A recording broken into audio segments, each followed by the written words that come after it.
Hello, everyone, and thank you for joining us. We are the Results Group for the Arts, and we're so pleased to have so many of you with us today for our webinar, 5 Reasons Your Ticket Sales Might Be Declining. It's so lovely. I was just looking through the list of names to see some familiar names on the list from our previous webinars. Thank you for being here again with us. If you're here in the UK, with us, I hope you've got a nice cup of tea ready for the next hour. And if you're joining us from across the Atlantic, we hope your morning has got off to a great start. I'm Stephen Skrypec, Consulting Analyst for TRG Arts, based in the UK and working with our North American and UK clients. And I'm Christina Hill, Senior Consultant for TRG Arts, based in London and working with our UK clients. And we are so pleased to be with all of you today. Just a few quick housekeeping items before we get started. So first, please keep your phone or your microphone on mute. This is the best way to ensure that everyone can hear. And then send us any questions that you have throughout the webinar and include your name and your organization using the Q&A button in the main navigation bar on your screen. We'll address as many questions as we can at the end of the webinar. Also, please know that this webinar is being recorded. We'll upload it to the TRG website in the coming days, and we'll send you an email with a link to the recording. Now, we may not get to every question today, so please, if we don't get to your question or if you want to follow up with us, send an email to letstalk@trgarts.com. Let's just begin by acknowledging that we here at TRG, like all of our clients and like each of you joining us today, believe in the power of arts and culture to change lives.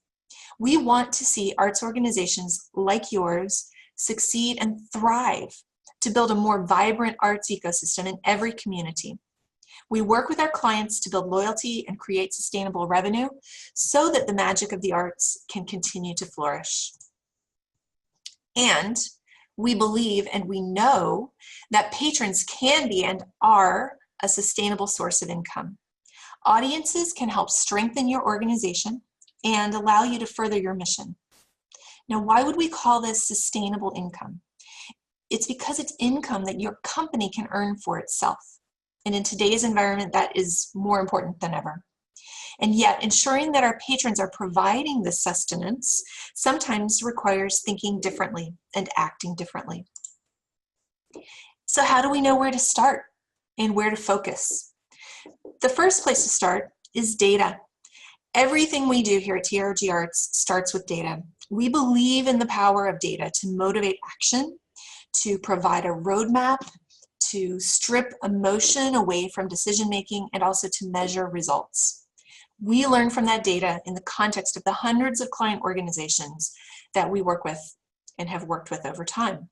And as you've provided, some of you have provided data for this webinar today. So thank you to those that have submitted. We'll be showing you some benchmark data and some anonymized data today. But don't worry if you weren't able to include yours as part of this webinar, because we will be showing you some metrics that you should be measuring.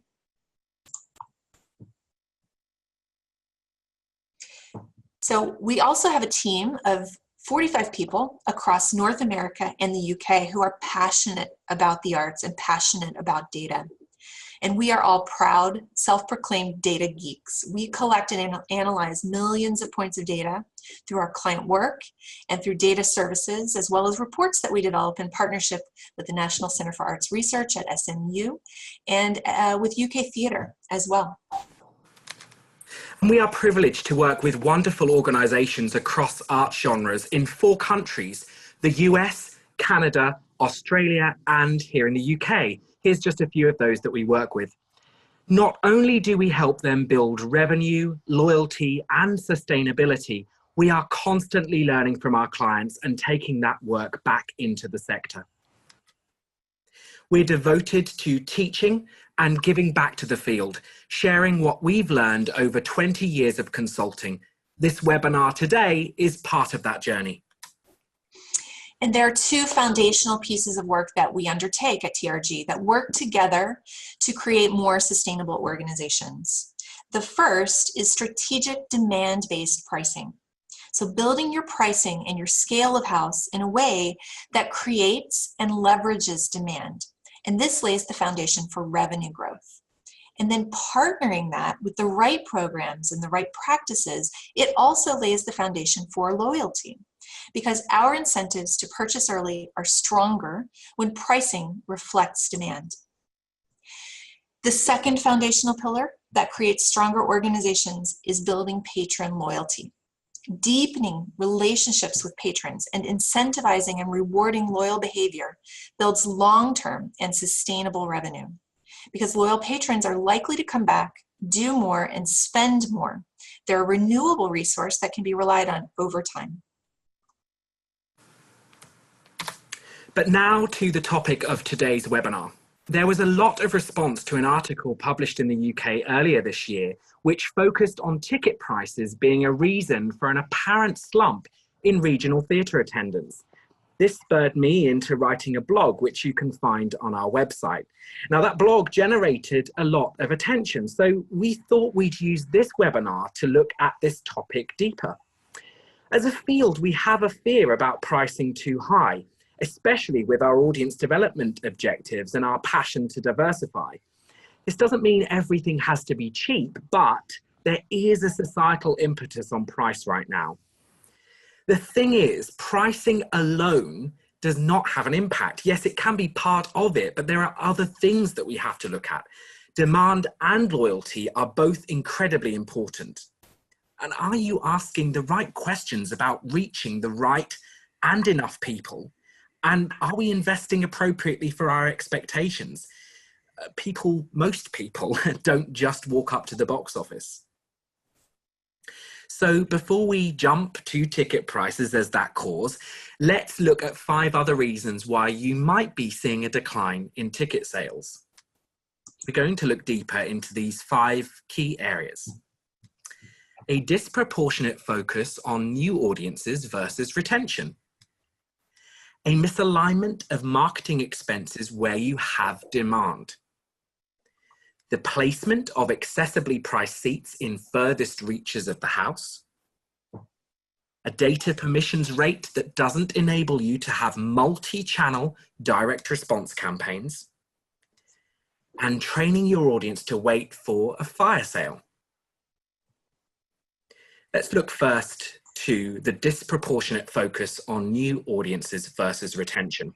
Now, as an industry, we've said this before on our previous webinars, we're doing exceptionally well at developing new audiences.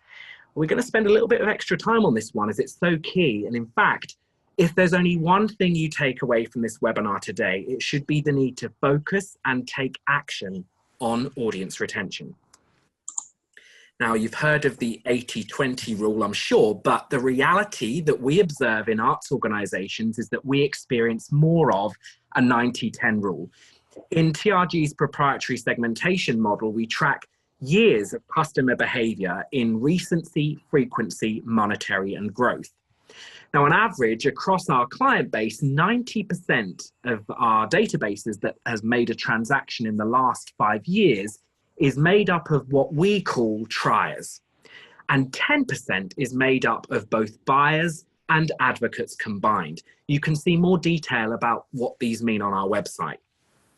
In the UK, by the way, we're seeing up to 99% of databases made up of triers. Now, is that stable ground to build sustainable revenue from a database of infrequent attenders? The point is, most people are not attending our arts organizations frequently or displaying any behaviors of loyalty. And a lot of those triers particularly are attending our organizations for the very first time. Here's some data to back that up.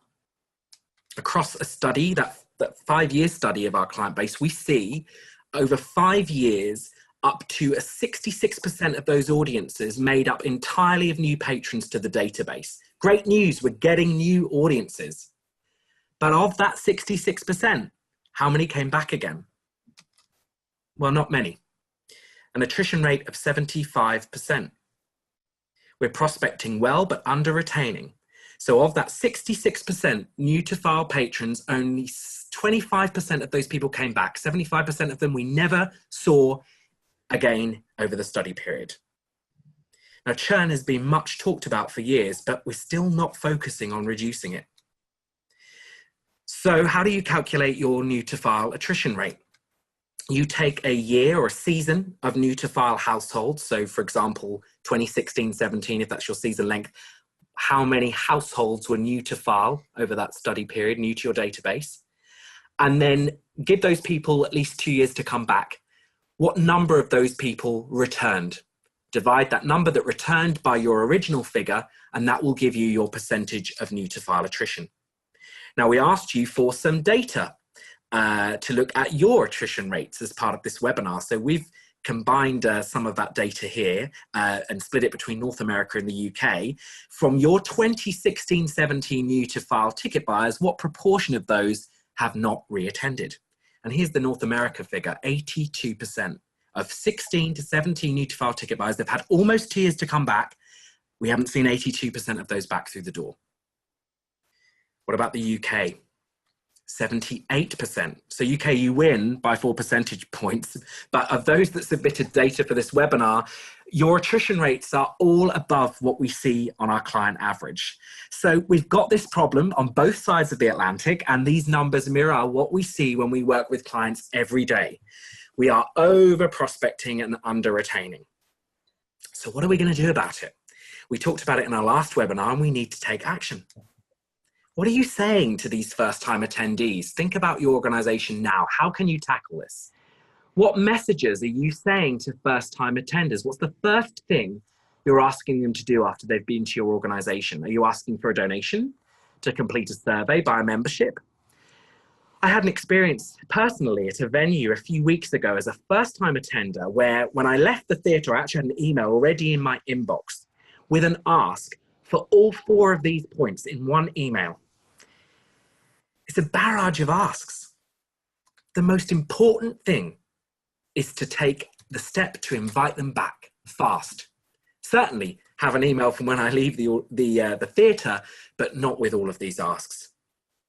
Our friends in the UK at New Wolsey Theatre decided this was something they were going to tackle. Some of you will have heard this story before. They shifted the focus on retaining audiences with great results.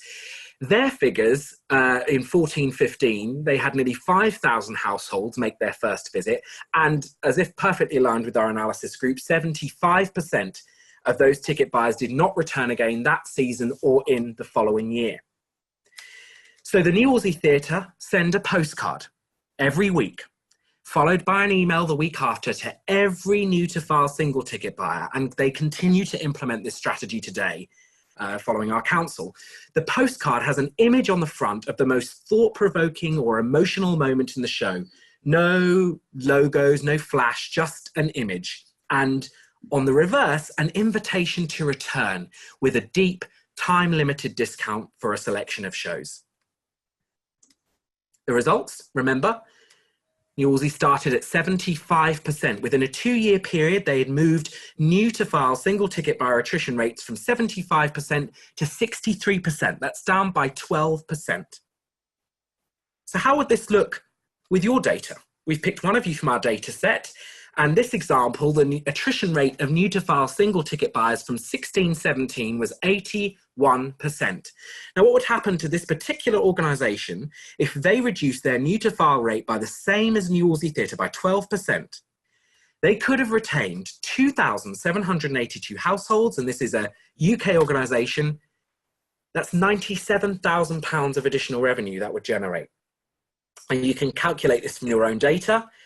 Take the average number of tickets sold per household. We use generally, and 2.1 is the average. If you multiply that by the number of households that you would get back by reducing that percentage rate, take the average per capita, and you can work out what the potential additional revenue you could generate. With some focus and attention, you can achieve these figures and change those numbers.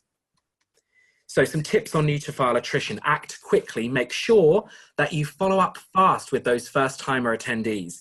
Send a postcard to invite your first timers back. Don't forget to follow up again with an email the week after. Make sure that offer is time limited as well in those communications. And finally, measure your new to file attrition rate. Make this a metric that you measure over time. And actually, I was just seeing as we went through this, I had a question about the best way to keep calculating this in a rolling year. We'd recommend that you look back multiple years and see if people have responded in the following 2 years and take that as your Newtofile attrition rate. Whatever metric that you use, as long as you consistently measure it and monitor whether it's growing or declining year on year, that's the most important thing here, and that you take action to see if you're changing those figures. Great, thanks, Stephen. So the second reason that you might see a decline in ticket sales is related to how much you're spending on marketing and on which shows. So we all love a hit, right? We can breathe a sigh of relief when we reach our revenue target for production and we just move our focus on to the next show, right? Wrong. When you have lightning in a bottle and you have the benefit of demand, it is time to invest more to sell more tickets. Blockbuster programming can attract new audiences. It can also command a higher ticket price, and it incentivizes membership or subscription purchase. Are you sold to 90%? Why just settle with that? What would it take us to reach 100% sold? What we want to do is pour more fuel on the fire in order to grow your database even further and sell even more.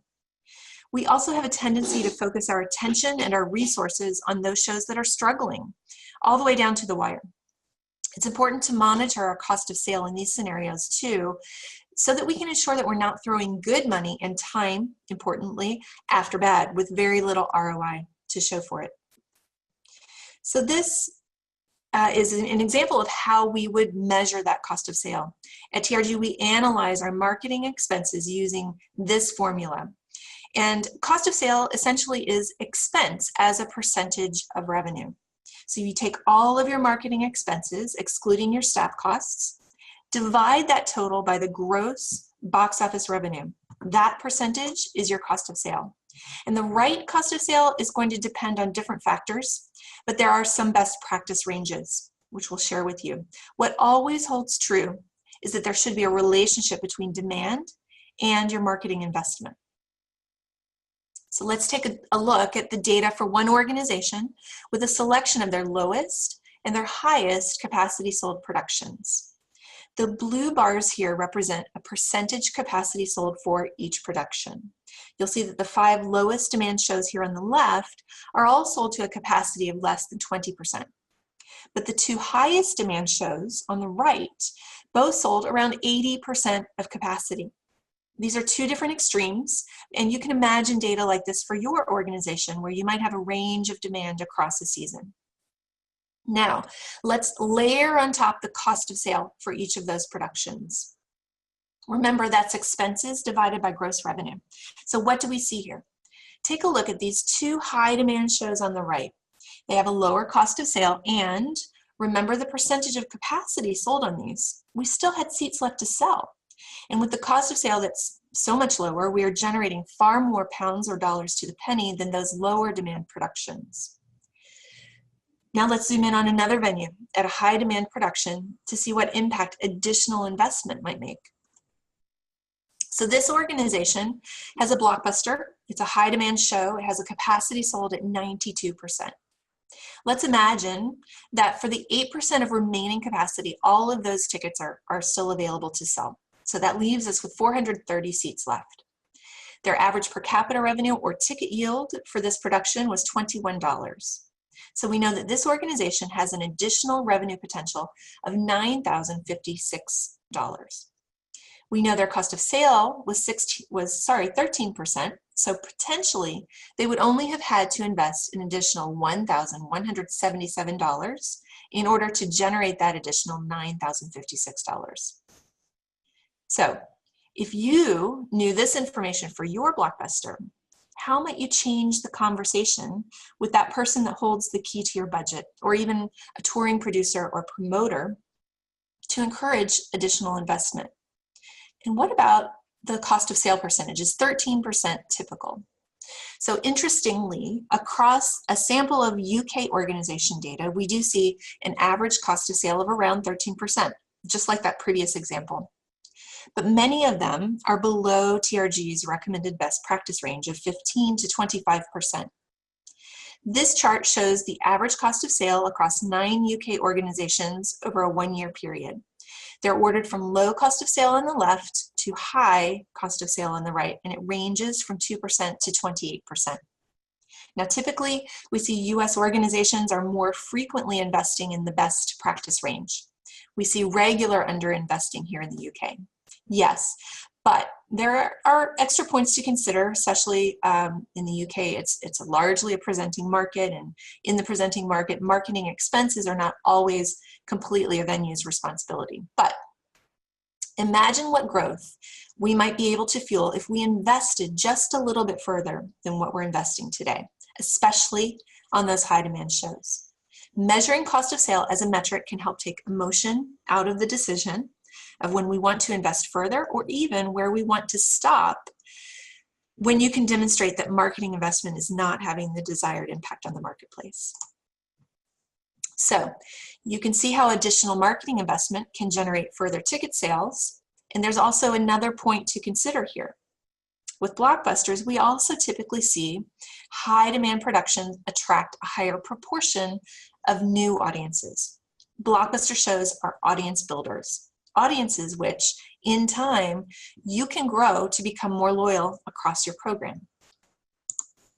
So think back to Stephen's first point about Newtofile attrition. You can invest in your blockbusters, achieve more Newtofile ticket buyers, and then, if you have the plan and the tactics in place to retain those new audiences over time, you'll see growth and not a decline in ticket sales. Now, let's look at a case study to show you just a few more results. Charlotte Symphony wanted to leverage a Christmas show, The Magic of Christmas, and other blockbusters to bring more sustainability to the organization's finances. There's a whole lot of detail to their case study, which you can find on our website. But the main point here is that CSO had excess capacity to sell. So we knew that there was more untapped opportunity here. CSO looked at increasing their cost of sale, which historically had been below 20%, and also reallocated their marketing spend by focusing less on some of the prospecting mediums and more on building direct relationships with their patrons. How did they do that? By reducing outdoor and radio expenses, often high expenses that are harder to track, and investing more in direct mail, frequent emails, and targeted digital marketing. The results speak for themselves. CSO experienced an 18% growth in new households and a 31% growth in revenue by investing further. At a high level, we acknowledge it's easy to spend too much time and money on low demand shows that might not be performing as you expected, but make the decision to stop. Divert your attention to the ones that are selling where you can generate maximum revenue. And then use that additional revenue to invest in loyalty programs and to create early incentives that will support those shows that will be in lower demand in future. So here are some tips that we can summarize. Investment in cost of sale is a moving target.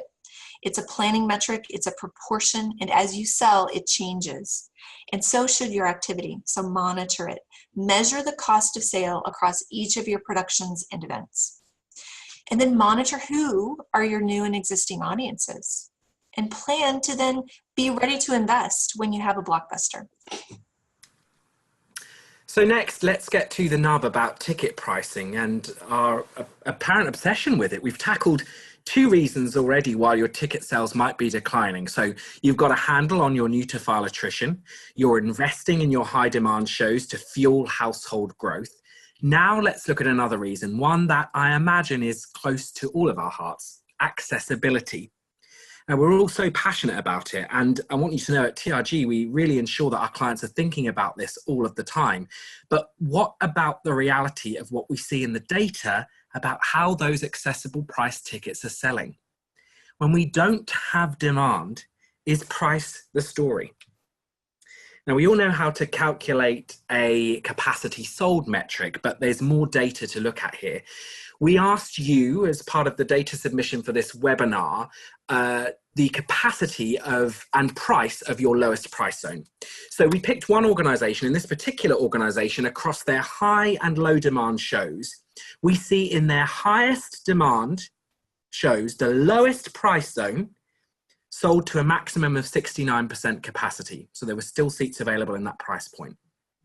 And in the low demand shows, selling to 41%.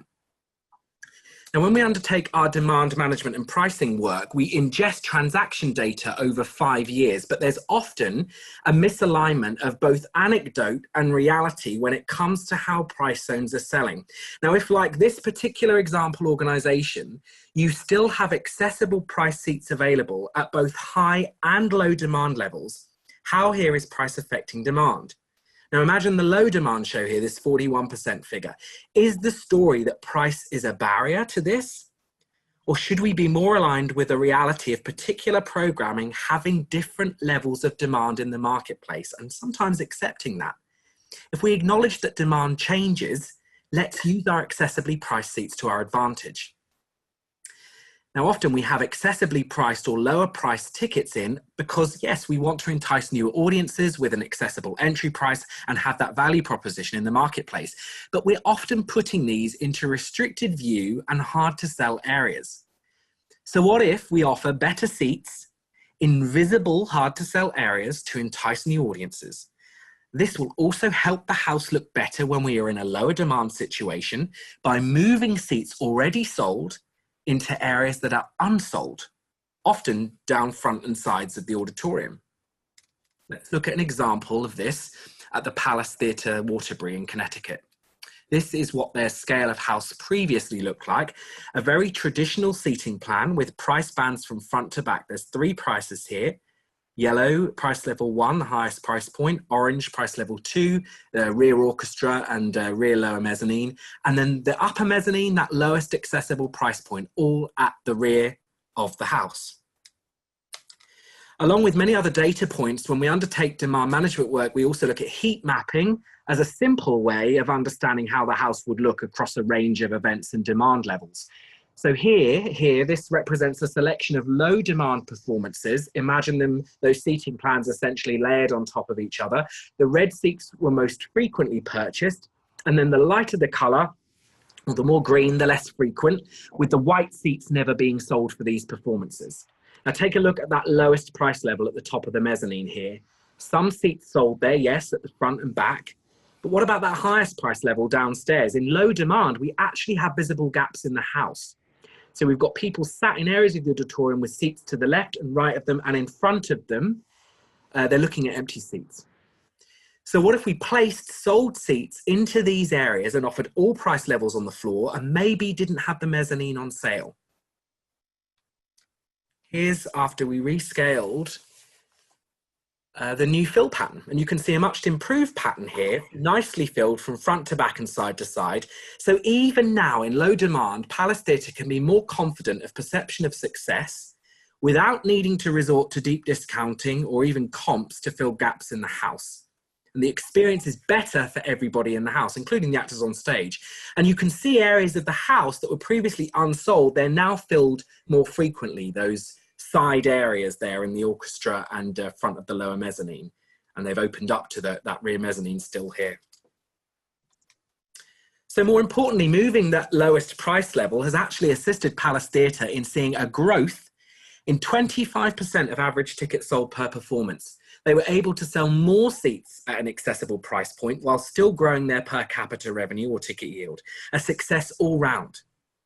So as you think about this particular point, ask yourself 3 questions. Is your scale of house plan optimized to maximize revenue in a high demand situation with per capita revenue or ticket yield climbing and increasing as the house fills? Is your scale of house plan optimized to ensure a perception of success at every demand level? And are your accessible seats in a visible but hard to sell area of the house? If no to any of those questions, we recommend a deep dive into your data to create a new strategic scale of house plan that can work on all of those areas. So let's summarize some tips on your accessible price seats. Firstly, look at your scale of house plan today and ensure you are offering your accessible price level in a better but visible hard to sell area of the house. Second, really important, this one, ensure you are using data to inform the number of seats you have on offer at this price point. And finally, I think most importantly, let's talk about it. If we don't want our industry to constantly talk about the top ticket price, then let's tell a different story and shout out loud and proud about our entry-level ticket price. So as Stephen said earlier, we know that we're doing a great job of attracting new audiences, but can we invite them back? If we don't collect patron information and where required permission, we simply can't reach out and invite these patrons to return again. And the result is that 75% average attrition of new single ticket buyers that we showed you earlier. Now, data permissions and laws are different all over the world. For example, here in the UK, permissions are an important factor. Wherever your marketplace, though, you should be working to improve your data capture rate and your permission to contact rate if that's applicable. So how do you calculate this? It's a simple one. First, you look at the new patrons added to your database in the last week or the last month or the last year, and look at what the proportion was of those that for whom you've gathered contact information and where needed permission. And you want to be sure that you have that information for both mail and email. This is important. We want to be able to reach patrons through both channels in order to maximize response rates through a multi-channel approach. You should know these numbers for your organization. You should set goals to grow these numbers, create an action plan, and monitor growth regularly. So we know that the first step in building patron loyalty then is getting those first-time buyers to come back again. As Stephen said earlier, this should be done through personal invitation. And it's an iterative process. We want to continue that approach, that invitational approach, through each step of a patron's journey. This image represents a patron journey in which we're building loyalty over time. Almost every patron starts with us as a new single ticket buyer. As we said earlier, our next step there is for new single ticket buyers to come back again. But getting them to return is only the first step. We then want them to become multi-buyers, to purchase tickets for more than one show. And then from there, we want them to become subscribers and or members. These programs are loyalty drivers that create renewable and more sustainable sources of income. From there, we want those patrons to start to donate and invest at increasing levels to the point of advocacy for the organization. So deepening relationships in this way creates loyalty. And then with loyalty comes two things: decreased expense, it's cheaper to retain than it is to acquire, and then increased revenue through higher annual spend. You can learn much more about loyalty and the patron journey that we're just showing a moment of here by viewing another webinar that we did, Subscriptions Are Dead, But Are They? And lots of other great content that's found on our website. But the point here and today regarding data is, in order to build these long-term relationships and sustainable revenue, we need to take an invitational approach to these patrons at every single level, reaching out to them, incentivizing them to become more engaged and more loyal. The best way to do this is through direct marketing, and we need that contact information and permissions in order to do this. So the best prospects for loyalty products like membership or subscription are multi-buyers. Do we have their information and permission? I challenge you to look and see. Here's an example of some membership campaign materials from Grant Park Music Festival. The letter is personalized, and there's a strong focus on the value proposition of joining. This is a magic combination which is achievable through direct marketing. We're talking to the patron like we know who they are and where they are in our relationship with them. And we're leveraging clear incentives that encourage them to take a step further in that relationship. There's another example here of a campaign to existing ticket buyers who haven't been for a while.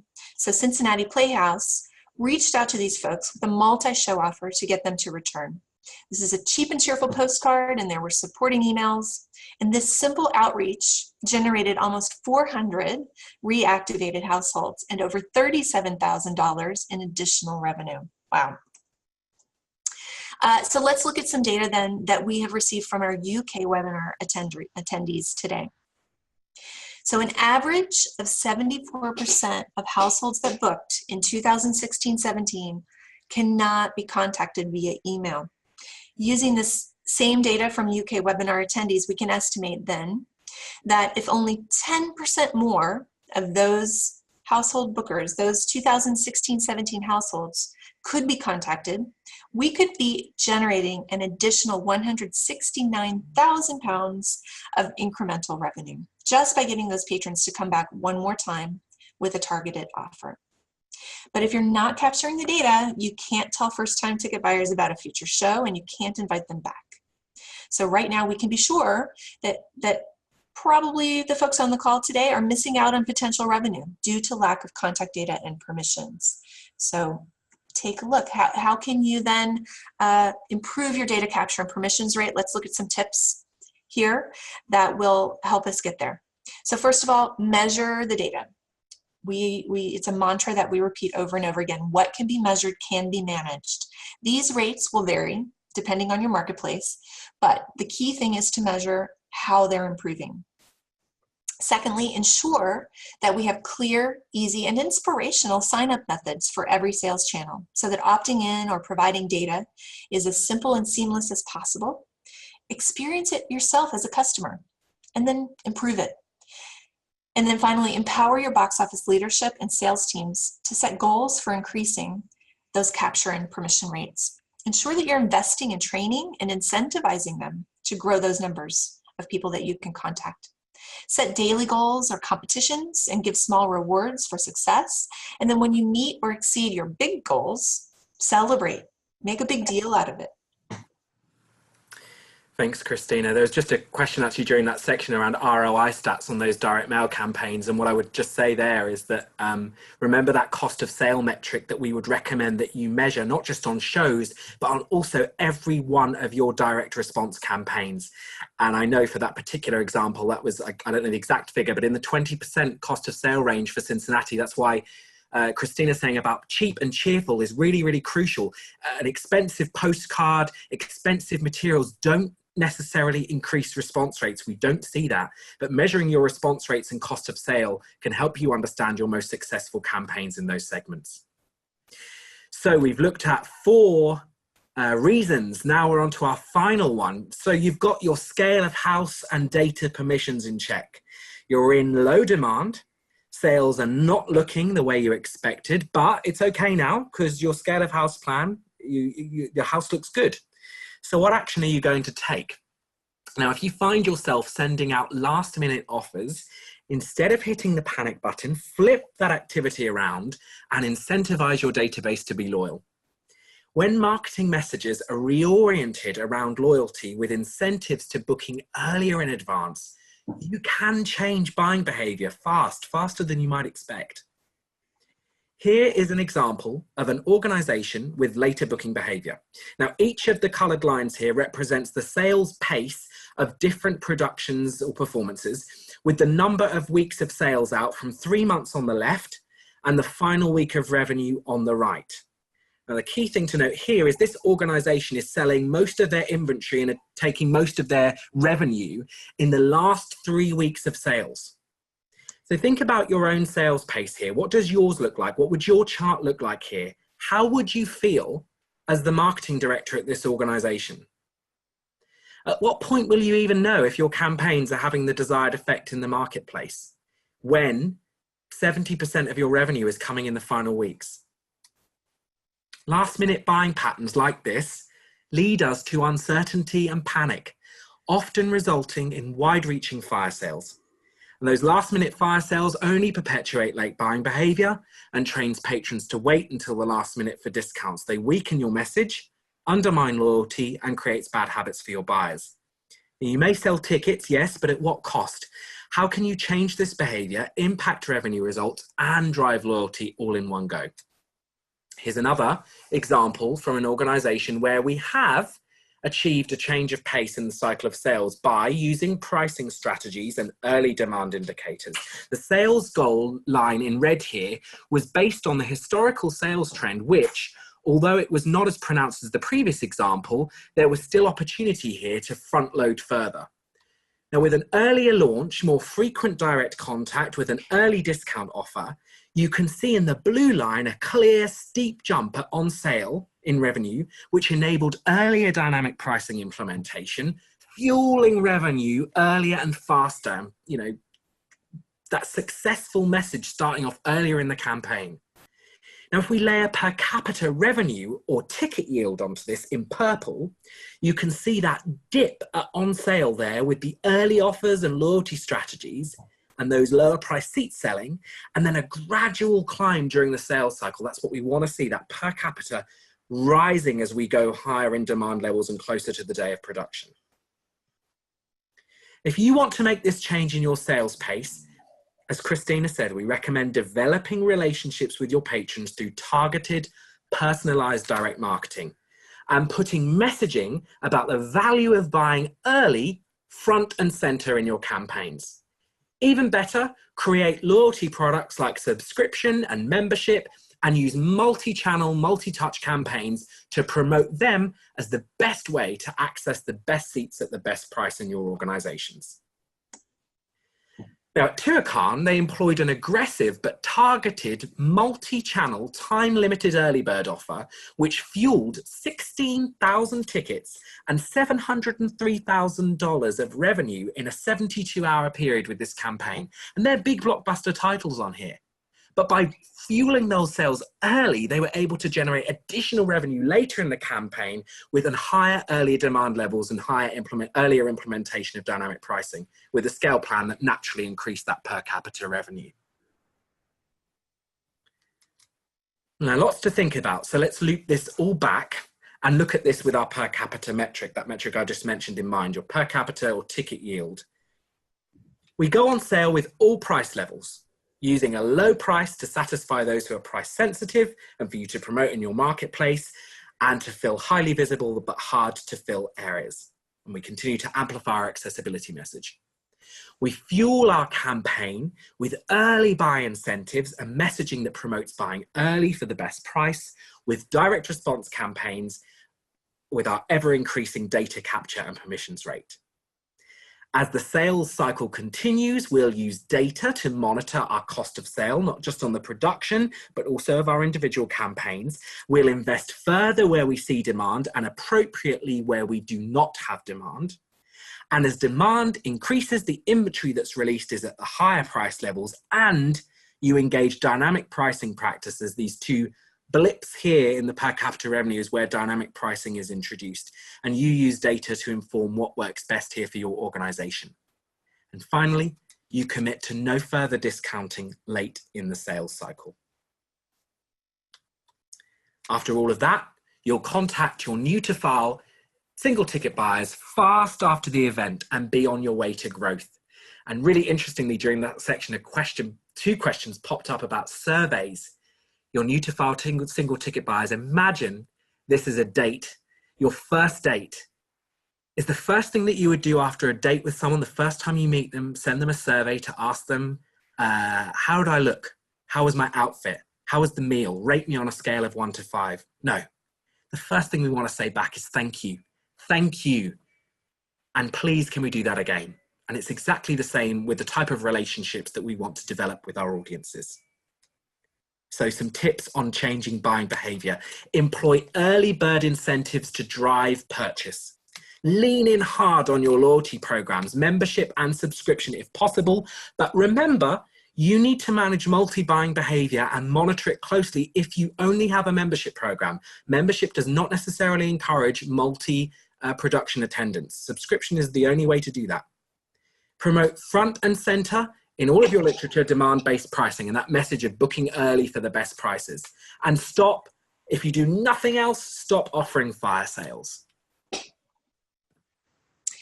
Great, so we're getting close to the end here, and I just want to take a moment to review what were the 5 reasons that we've covered here today. And the first one is disproportionate focus on new audiences versus retention. As we said earlier, we have an attrition problem, right? So we're getting lots of new audiences, so focus on retaining those folks and reducing those attrition rates. Misalignment of marketing expenses where you have demand. Invest in success where you have high ROI. Placement of accessibly priced seats in the furthest reaches of the house. What might we rethink where we're placing those seats? Data permissions rates that don't enable us to have a multi-channel direct response campaign, and then training your audience to wait for a fire sale. Remember that there are strategies and tactics that can address each of these issues. We'll be sending each of you a link to this presentation and to the case studies that are referenced here. So refer back to the metrics that you should be measuring, the solutions that you can employ, and use these as tools to start your own internal conversation. With the focus on leveraging demand and building patron loyalty, you can reverse the trends of declining sales and revenue.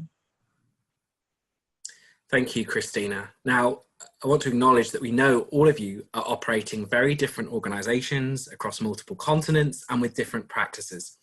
So at this point, we'd like to open up to some questions, and we have quite a few that we've already collected, but we'd encourage you to submit more through the Q&A button in the main navigation bar on your screen. Please include your name and organization where possible. Type your question in there and hit send. I don't think we're going to get to everybody. We're not going to get to everyone's questions today, but we will reach out to you over the next week and answer your question directly. Now, before we start taking questions, you're going to just see a pop-up brief survey, that asks you for a simple rating on the content of this webinar today. We'd really appreciate you just taking part in this feedback opportunity for us. It's just a rating of 1 to 10 about how likely you'd recommend this webinar to a colleague. I'll just give you a moment to answer that or submit any questions, and then we'll jump right in.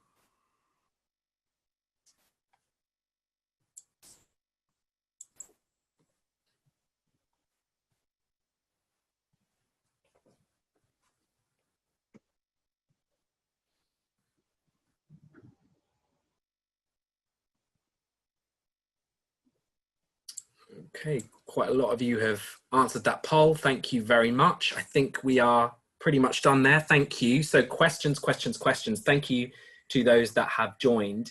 There's quite a few questions about slides being available. Yes, you're going to get a link to the webinar with information on the case studies as well, and a couple of questions about those subscription webinar and another about dynamic pricing. We have a dynamic pricing is not enough webinar and a subscription webinar that Christina and I have both presented in the last year that are both available on our website. So let's dig into some questions. Let's start with some Newtofile. There's still some questions around these Newtofile patrons. I'm going to try and answer a few questions in one if I can. So particularly for those Newtofile patrons that are coming for the first time, you talked about sending a postcard. What do you find are the best things to say to get them to book again? And I'm tying this in actually with some questions around surveys. A lot of you have asked a lot of questions about surveys. I'm really interested in that.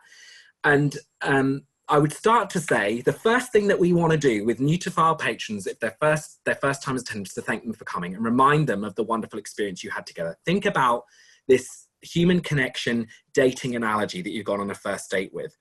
That's the point of the front of the postcard, only having an image from an exciting or emotional moment in the show. Remind them of that experience that they had, the art that we love, that we put on our stages and in our galleries, Let's remind them of that, our reason for being. And invite them back with a significant discount to 3 types of shows and test what discount works for you. Now, what I'd say here is don't assume you know what they're interested in from one purchase. So different genres or types of shows should be in that offer pool. And make sure the discount is deep enough to be motivational. So 50% off, really, or at least 25% off. Remember, if we get them to come back just once, there's a greater chance they'll return again and spend more as loyalty grows. So please, although that discount might seem big, think about it as an investment that's going to pay off later. And remember to stamp on it soon, the sooner the better, within a week after they've attended. And if they don't react, do not give up, try again. Someone asked actually why 2 years. We've looked at data for years and years and years around Newtofile patrons, and we typically see the opportunity to get them to reattend. Those response rates drop off really fast after 2 years of attendance, and they essentially go back into the prospecting pool. How many visits would you wait to send out that survey? Boy, if you've not got them into multi-buying behavior, I think that is more important than sending a survey. And I would also argue what you're sending on the survey is really, really important. We at TRG, we're starting to use a system around Net Promoter Score. I really encourage you to watch Jill Robinson, our CEO's current selection of videos around loyalty as a linchpin, where Fred Reichheld talks about the Net Promoter Score and its uses, especially in the arts. Fascinating to listen to. It's just 6 episodes. Please do that and challenge yourself to think about what questions you're asking of your patrons and what action you're taking based on that data that you're collecting. But if you are going to survey, Think carefully about what you're asking and frame those questions carefully. And remember, relationship building is more important first. We really would recommend that first, but I know we have to ask questions, and especially for funders and things like that. So you'll do that carefully. Next question is around marketing spend. Christina, I wonder if you could answer this one. Marketing spend.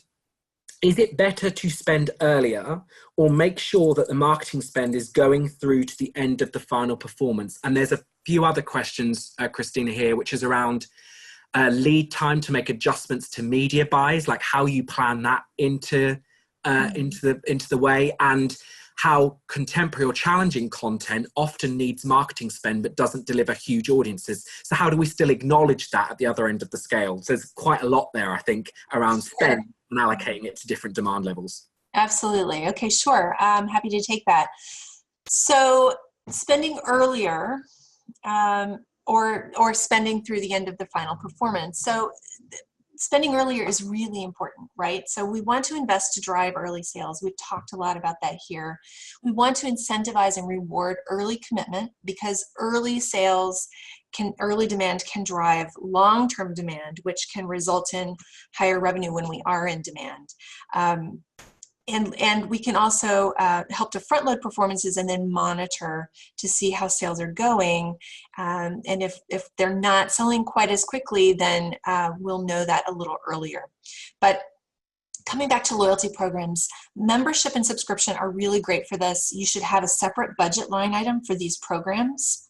So most of our clients often, when we come in, either don't, or they're not allocating enough spend to try to acquire and renew members and subscribers. So that should be there. In terms of your single ticket marketing budget, you absolutely should have plans, and you should have spend that is incorporating acquisition marketing for single tickets closer to the performance date as well. But it's really critical that you are monitoring your sales data really closely and measuring it against historical pacing. Ideally, you're able to look at a combination of data from multiple shows that shows you what your typical sales pace should be for this type of production, and then measure against weekly goals. And you'll be able to start to predict whether a show is in high or low demand much earlier than often we're operating today. So you should have monitor that as a cost of sale as well. So you want to make sure that you're staying within that range. If you start to see that sales are not going to pace and you've already spent to your maximum cost of sale, then that might be the point at which you're starting to think of, this marketing really isn't effectively moving tickets for this production, and you might want to think of tuning it down. And conversely, you'll be able to see where there are shows that are doing really, really well, and you'll want to start to pour more fuel on that fire.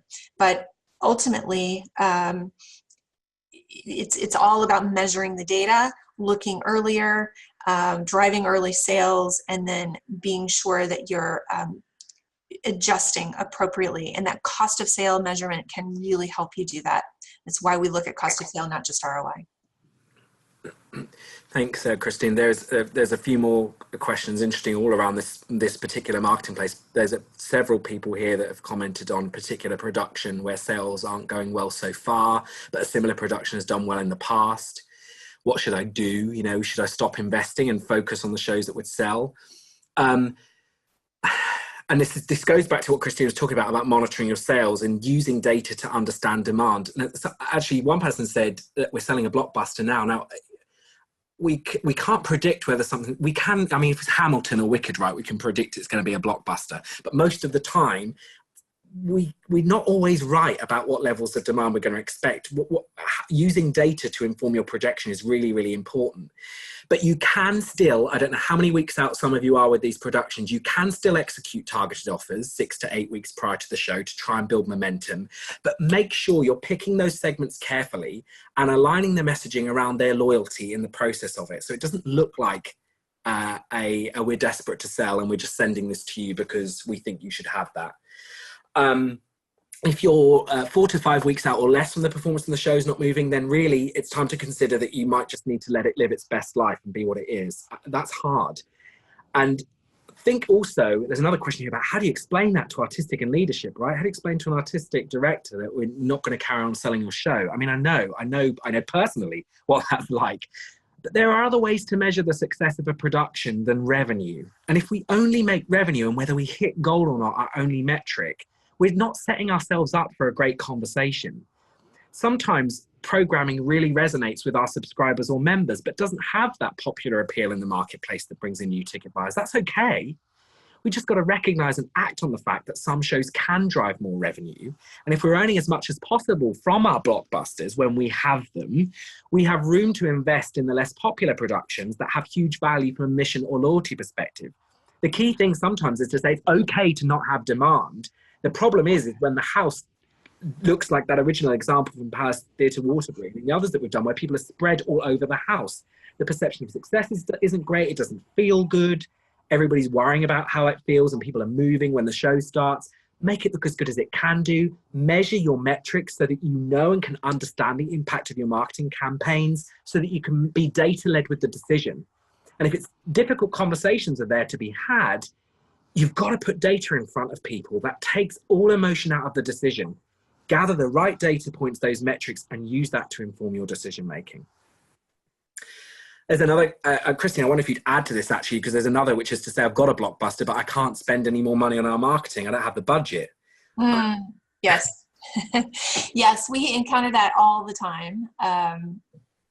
Generally, when we come into a client, so our clients have a marketing budget that's already decided, right? And we're making all these recommendations.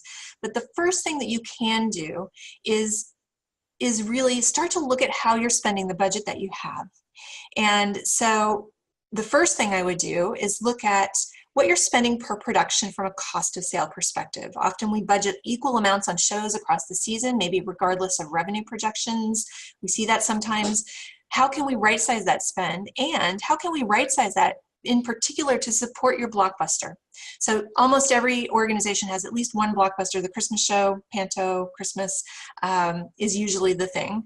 And our goal would be to invest more in that one show. If there's nothing else we can do, how can we find money within the existing budget that we have to invest in that blockbuster? So look at what you're spending on other shows from a cost of sale perspective and look at your expenses by channel. We often have a lot of expenses in the type of media that's not trackable, that's expensive, like outdoor and television sometimes. Is there spend there that we can reallocate to direct marketing and to our blockbuster specifically? And if that's all you can do in year one, that's great, do it, because it will help you earn more revenue, it will prove your case, track your results, make sure that you use that data then to have that conversation as you're negotiating for a bigger marketing budget for next year. Or if you have presented work for additional investment from producers or promoters for that presented work. Thank you. We've got 1 minute, and I feel like I want to quick fire a couple of brief questions, and then we're gonna wrap this up. And as I said, if we haven't got to your question, then we will respond to you. But there's a few pricing questions bubbling around here, which is interesting. And what I would just say to you is that we recommend definitely analysing data to understand trends to set your ticket pricing in your scale of house. But another important thing is it's critical you have a regular practice in monitoring and managing. We recommend a thing called revenue pacing meetings every week, which is focused solely on generating revenue and managing perception of success. And it's not a marketing meeting. We don't talk about the image or the copy or anything like that. We use that to test the campaigns that we're putting into place and understand the impact that it's having on demand. I think that is it, and that is all we have time for. It is now 5 o'clock here in the UK. Thank you so much to you all for joining us. Please do get in touch with us if you'd like to talk more about any of the areas we've discussed today. We're not going to go into a big sales pitch with you. We're happy to just talk. So drop us an email at letstalk@trgarts.com if you'd like to talk further. As a reminder, we will share this recording with you so you can watch it back and share it with your colleagues. And please do feel free to reach out to Christina and I on LinkedIn directly. It's lovely to hear from you, especially those that have joined, our loyalists that have joined multiple times. Enjoy the rest of your day or evening, and goodbye. Thank you so much. Goodbye.